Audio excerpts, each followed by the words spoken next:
السلام علیکم، میں ہوں محمد احسن۔ آج کا میرا موضوع ہے 5 ایسی دعائیں آپ کو بتاؤں گا جو اگر آپ مانگتے رہیں تو نہ صرف دنیا کی کامیابی حاصل کر سکتے ہیں بلکہ آخرت کی بھی کامیابی انشاءاللہ آپ کو ضرور ملے گی۔ اس میں پہلے نمبر پر ہے ایمان۔ ناظرین محترم، یہ جو ایمان ہے نا، یہ اللہ تعالیٰ کی دی ہوئی سب سے بڑی نعمت ہے، اور پوری دنیا کی دولت ایک طرف اور ایمان ایک طرف۔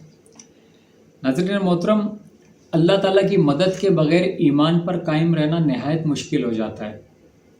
اس دنیا کے اندر اربوں لوگ ہوں گے جن کے پاس علم بھی ہے، جو عمل بھی کرتے ہیں، جو اچھے کام بھی کرتے ہیں، سب کچھ ہے، لیکن ایمان کی دولت سے محروم ہے۔ اسی اعتبار سے اگر آپ دیکھیں تو ہم لوگ خوش نصیب ہیں کہ ہمارے پاس ایمان ہے، اور یقین مانیں ایمان کے ذریعے ہی انسان کی نجات ممکن ہے۔ اللہ پاک قرآن میں فرماتا ہے، اور جب ان پر اللہ کی آیتیں پڑھی جاتی ہیں تو ان کا ایمان اور بڑھ جاتا ہے۔ اب یہاں سے اس آیت سے بھی یہ پتہ لگ رہا ہے کہ ایمان بڑھتا بھی ہے اور کم بھی ہوتا ہے، اور یہ حقیقت ہے۔ ناظرین محترم، اکثر ہم اپنی زبان سے ایسے جملے بول دیتے ہیں جس کی وجہ سے ہمیں پتہ بھی نہیں چلتا اور نادانستہ طور پر ہمارا ایمان ضائع ہو جاتا ہے۔ یہ اللہ ہی ہے جو انسان کے ایمان کو سنبھالتا ہے۔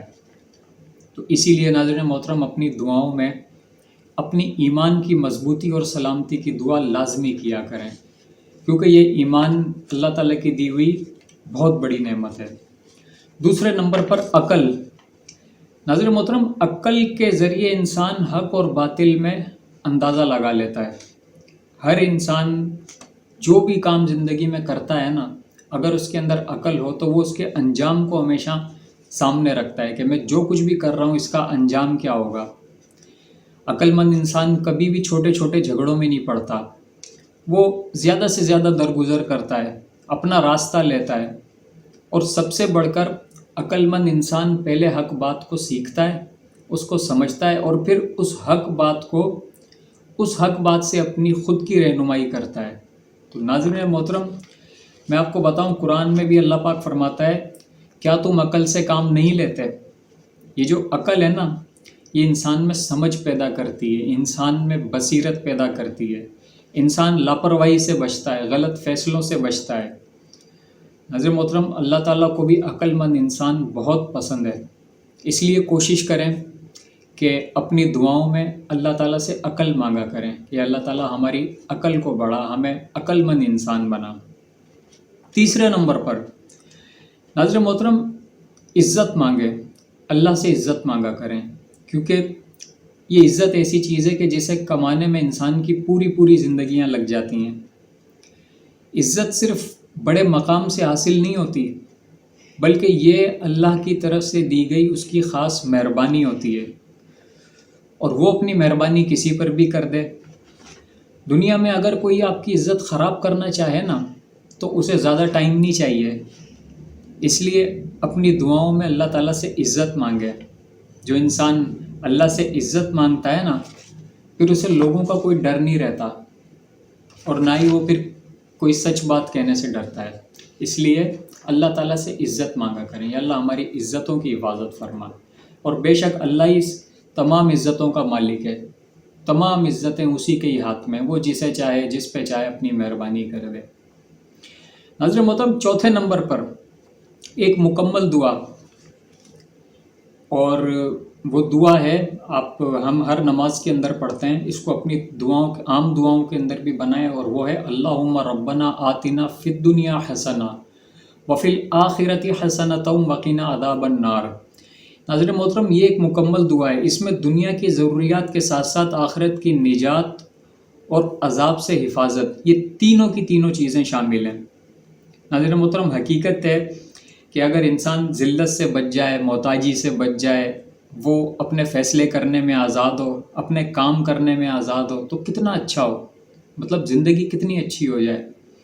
اور اللہ کے رسول صلی اللہ علیہ وآلہ وسلم بھی اس دعا کو بہت زیادہ مانگتے تھے، اس دعا کا بہت اہتمام کیا کرتے تھے، کہ یعنی کہ یا اللہ مجھے دنیا کے اندر بھی بھلائیاں عطا کر اور مجھے آخرت کے اندر بھی بھلائیاں عطا کر۔ تو اس لیے ہمیں بھی چاہیے کہ ہم بھی یہ دعا مانگا کریں. ہم نماز میں پڑھتے ہیں, ہمیں عام دعاؤں میں بھی مانگنا چاہیے اور اس دعا کو اپنی زندگی کا حصہ بنا لینا چاہیے, کیونکہ اسی میں ناظرین محترم دنیا اور آخرت کی بھلائی ہے اور دنیا اور آخرت کی کامیابی ہے. ناظرین محترم, پانچواں اور آخری پوائنٹ. ناظرین محترم, اس دنیا میں ایک نہ ایک دن ہم سب کو چلے جانا ہے. موت ایک حقیقت ہے, لیکن ہم میں سے کوئی نہیں جانتا کہ ہمارا خاتمہ کس طرح سے ہوگا. اس دنیا میں بہت سارے ایسے لوگ ہیں جو اللہ تعالیٰ سے زندگی مانگنے کے بجائے موت مانگتے ہیں. اس کی وجہ یہ ہے کہ زندگی آزمائشوں میں ہوتی ہے, زندگی تکلیفوں میں اور پریشانیوں میں ہوتی ہیں. کوئی وینٹیلیٹر پہ ہوتا ہے, کوئی کسی تکلیف کے اندر ہوتا ہے, کوئی کسی آزمائش میں ہوتا ہے.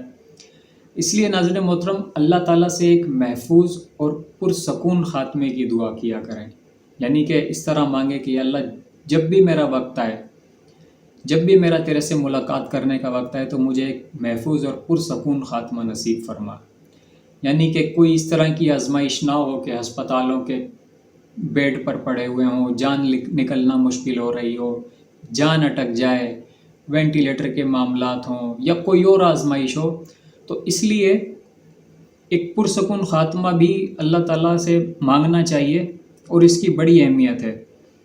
تو ناظرین محترم, یہ 5 میں نے دعائیں آپ کو بتائیں اور یقیناً اگر آپ انہیں مانگیں گے تو دنیا اور آخرت کی کامیابی پکی. ناظرین محترم, اگر کوئی بھی بات میری آپ کو پسند آئی ہو تو میری اس ویڈیو کو لائک کر لیجئے گا اور چینل کو سبسکرائب کر لیجئے گا اور کمنٹ باکس میں اپنی رائے کا اظہار ضرور کیجئے گا. اگر زندگی رہی تو پھر ملوں گا ایک نئے موضوع کے ساتھ. تب تک کے لیے مجھے اجازت دیجیے. اللہ حافظ.